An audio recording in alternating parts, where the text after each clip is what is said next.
morning light struggled to break through a curtain of steel, gray clouds, casting a dreary shadow over the sleepy suburban street. The air was thick with the scent of impending snow, and the low hum of distant traffic echoed down empty roads.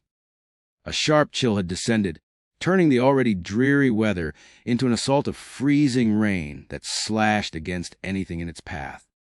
The world outside seemed as though it was holding its breath, waiting for something to break the monotony of the storm. At the corner of Birchwood Avenue and Maple Street, a stop sign stood resolute, its reflective surface almost invisible beneath a thick layer of ice and rain. No one had been through here in hours, and it seemed like this street had been forgotten, left to the mercy of the elements. But then, from behind the stop sign, came a soft whimper. The sound was faint, barely audible above the steady crackle of ice on the pavement, and then the soft click of claws tapping against the frozen ground. Out of the swirling rain, a figure emerged, struggling against the wind. A German shepherd, shivering, drenched, but with unmistakable determination in its eyes. Its fur, once a rich tan and black, was now matted with water, sticking to its sides like a second skin. The dog moved with purpose, dragging its paws slowly through the freezing slush toward the stop sign where it had been tethered. It had been hours since the dog had been left there. The night had begun like any other. The house on Elmwood Avenue had been quiet, the kind of peace that only suburban neighborhoods can offer. Inside, a family of 4 had settled down for the evening. The father, a tired man with graying hair, had just finished dinner.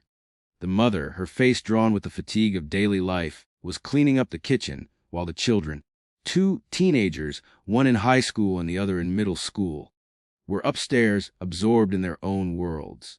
But there was something that lurked beneath the surface that night, a quiet tension that none of them noticed until it was too late.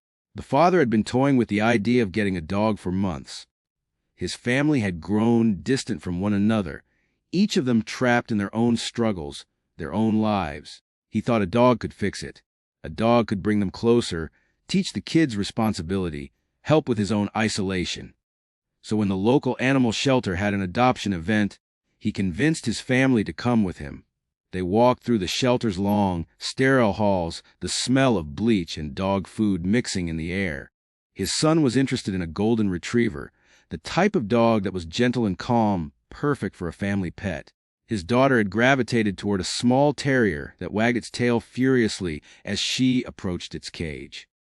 But it was the German shepherd that caught his eye. It wasn't the most polished dog. Its fur was tangled, its eyes sad, and it didn't jump with excitement like the other animals. It was as if it had seen too much. But there was something about the way it sat there, so calm and collected, that struck a chord with him. It was a dog that had survived something, perhaps far worse than the comfortable suburban life they led. He knew instantly that it was the dog for them. It didn't take long for the German shepherd to adjust to his new home, but it wasn't without its difficulties. The kids were eager to be involved in the care of the dog, but it soon became clear that this dog was different. Unlike the energetic retriever they had seen at parks, this one was quiet, often retreating to corners of the house or standing vigil by the back door, watching the world outside. They named him Max. It was a strong, simple name, one that reflected the dog's stoic nature. But despite his silence, Max made an impact. The family, even the father, couldn't ignore the dog's presence. They were drawn to him, even as he seemed to pull away, unsure of how to trust them. It was a rainy evening when the father made the decision. It wasn't as though it had been a sudden impulse. No, this had been simmering for weeks. The family had grown tired of Max. The kids had wanted a playful dog, one they could take to the park and play fetch with, not a creature that preferred to watch from a distance. The father had grown frustrated with Max's aloofness, wondering if maybe the dog didn't actually fit into their lives after all. Max had never been a loud dog. He wasn't destructive, but there was an undeniable sense of rebellion about him. It wasn't that he wasn't loyal, it was simply that he had a kind of dignity about him that the father didn't understand. One night, after a long argument with his wife about the family dynamics, the father decided to take Max for a walk, one last walk. It was past midnight when he finally took the dog outside. The rain had begun in the late evening, the kind of wet, cold drizzle that stung against the skin. It was miserable weather. The roads were slick, and the wind howled through the trees, sending leaves and debris swirling into the air. But the father didn't care. He had made up his mind. Max, with his ears drooping and his tail tucked between his legs, had followed dutifully, trusting the man who had fed him and given him shelter. They reached the corner where the stop sign stood, and the father tied the dog's leash to the pole. He paused for a moment, watching the dog. There was something in Max's eyes, something that told the father he understood what was happening. Max didn't fight. He didn't bark. He simply sat down, his fur damp from the rain, waiting. It was at that moment the father walked away, not looking back. He couldn't bear to. Hours passed before anyone noticed. The freezing rain had turned to sheets of ice, covering everything in a thick crust.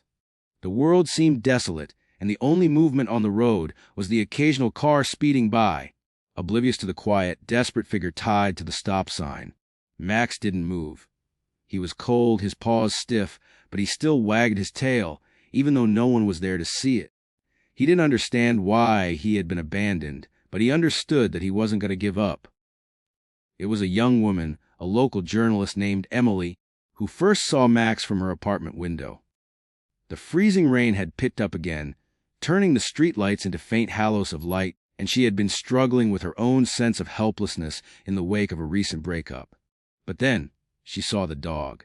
She grabbed her coat, barely thinking, and rushed out into the storm.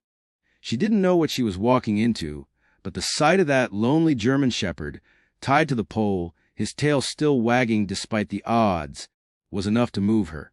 When she reached Max, the first thing she did was untie him. He was exhausted, his fur stiff from the cold, but when he looked up at her, his eyes sparkled with a quiet gratitude. It was a moment that would stay with her forever. She scooped him up, cradling him as best she could, and carried him back to her apartment, where she made sure he was warm, fed, and safe.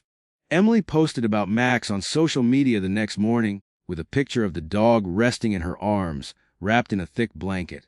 The story quickly went viral.